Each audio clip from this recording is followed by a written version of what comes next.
Hello viewers, কেমন আছেন আপনারা সবাই?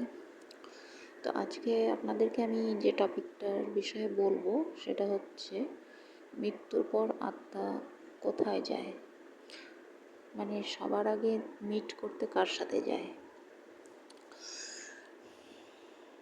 আপনাদের হয়তো শুনে অবাক লাগবে যে মৃত্যুর পর তো আমরা শুনি সব আত্মা স্বর্গে যায়, তাহলে আবার কোথায় যাবার কথা বলছে। অ্যাকচুয়ালি না, স্বর্গে তো যাবে অনেক পরে, ঠিক আছে। এই যে 13 দিন সময় যে লাগে একটা শ্রাদ্ধর নিয়ম প্রক্রিয়া শেষ হতে, ঠিক আছে, 13 দিন পর সে স্বর্গে যাবে না নরকে যাবে সেটা তো পরে ডিসাইড হবে তার কর্ম অনুসারে, ঠিক আছে। বাট এই যে 13 দিন সময় একটা আত্মার মানে মুক্তি পেতে সময় লাগে, শ্রাদ্ধানুষ্ঠান হয়, এই সময়ের মধ্যে আত্মা কোথায় যায়, কার কাছে সবার আগে যায়, তো সেটাই আমি আজকে আপনাদেরকে জানাবো এই ভিডিওতে। দেখুন, আত্মা হচ্ছে মানে যাকে সব থেকে ভালোবাসে, ঠিক আছে, মানে যে মারা গেছে তাকে সব থেকে যে ভালোবাসতো, তার জন্য সব কিছু করতো, মেন্টাল লেভেলে তাকে মানে হেল্প করতো, সবভাবে মানে ভালোবাসতো আর কি।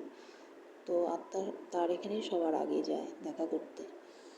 তো সেটা জরুরি নয় যে মানে আপনার মানে আপনি যদি মারা যান, কথা বলছি আর কি, ধরুন একটা উদাহরণ হিসেবে, আপনি যদি মারা যান তাহলে জরুরি নয় আপনি দেখা করতে আপনার মা বাবার সঙ্গেই যাবেন। আপনার হয়তো এখন মনে হচ্ছে মা বাবাই তো আপন, কার কার সাথে দেখা করতে যাব, কিন্তু ব্যাপারটা সেরকম নয়। দেখা গেল আপনার স্ত্রীর সঙ্গে আপনার ভালো সম্পর্ক ছিল, মেন্টাল লেভেলে সম্পর্ক ছিল, আপনার স্ত্রী আপনাকে সবভাবে হেল্প করতো, একটা মনের সম্পর্ক। তো সেক্ষেত্রে কিন্তু আপনি সবার আগে আপনার স্ত্রীর সঙ্গেই দেখা করতে যাবেন। তো সেটাই, এগুলো মানে আমার মুখের কথা নয়, এগুলো রিসার্চ করে দেখা গেছে, ঠিক আছে। তো বিজ্ঞান যেমন রিসার্চ করে সাধারণ জিনিসের ওপর যেগুলো চোখে দেখা যায়, তো দার্শনিকরা রিসার্চ করে সেগুলোর ওপর দেখা যায় কিন্তু সেগুলোর অস্তিত্ব আছে। তো আমি সেই জিনিসগুলো ঘাঁটি বলেই সেগুলো জানি আর আপনাদেরকে জানাই।